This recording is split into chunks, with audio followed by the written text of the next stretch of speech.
સુરતના માંગરોળમાં 48 કલાકથી પડી રહેલા ધોધમાર વરસાદને પગલે પીપોદરામાં શાળાઓ અને સરકારી કચેરીઓ પાણીમાં ગરકાવ થઈ ગઈ છે, ત્યારે સરપંચ અને તલાટી દ્વારા પ્રશંસનીય કામગીરી કરવામાં આવી રહી છે।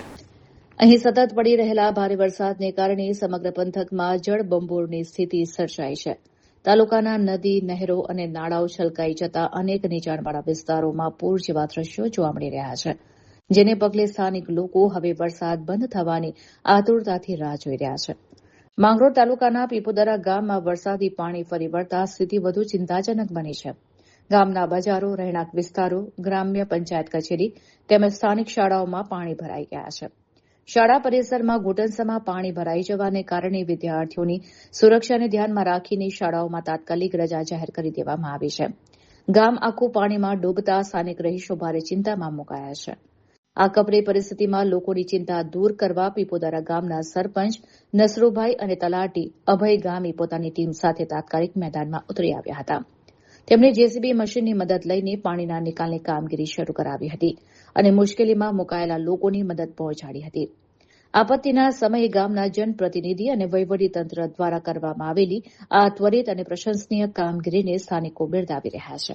હું નસરુભાઈ શેખ, ઇન્ચાર્જ સરપંચ અને અમારા તલાટી શ્રી અભયભાઈ ગામી છેલ્લા લગભગ 48 કલાકથી ધોધમાર વરસાદ પડી રહ્યો છે અને 1947 પછી આઝાદી પછી અમે આ પહેલી વાર વરસાદ તમે જોઈ રહ્યા છો કે ગ્રામ પંચાયતના પટાંગણામાં અને સ્કૂલોમાં પાણી ભરાયા છે।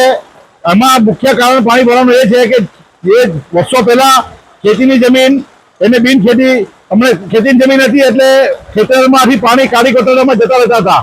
અત્યારે આ વરસાદની સામે એટલો બધો વરસાદ પડ્યો છે ધોધમાર કે અમે લાચાર છે, કુદરતની સામે બધા જ લાચાર થઈ ગયા છે। તમે હો કે અમે હોય બધા જ લાચાર છે।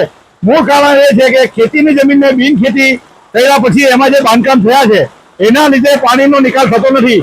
જેટલા વધુમાં વધુ માત્રામાં પાણી પડે છે એના કરતાં 30% જ પાણીનો નિકાલ થાય છે, બાકીનું પાણી ત્યાં ને ત્યાં થઈને થઈ પડે છે। થોડોક સમય વરસાદ બંધ થાય છે, આ તમે જોઈ રહ્યા છો બધા વીજળીના કલાકા થાય છે, એની સામે એટલો વરસાદ પડી રહ્યો છે કે જેટલો પાણી નીકળે એની કરતાં વધારે પાણી પડી રહ્યો છે। થોડીક વાર રોકાઈ જાય છે અને પાછો પાણી ચાલુ થઈ જાય છે। વરસાદ ચાલુ થાય છે એટલે પાણીનો નિકાલ થતો નથી। 30% જેટલું પાણી જ નીકળે છે, બાકીનું પાણી ત્યારે ત્યાં જ રહે છે। તમે જોઈ શકો છો આ બાજુ અમારે આ જેસીબી સવારના 6 વાગ્યાથી લઈને અત્યારે લગભગ 3 વાગ્યા જેવો સમય થયો છે। અત્યારે પણ અમે સ્ટેન્ડ બાય આ રાખ્યું છે અને સતત અમે મોનિટરિંગ કરી રહ્યા છીએ અમારા તલાટી મંત્રી સાથે।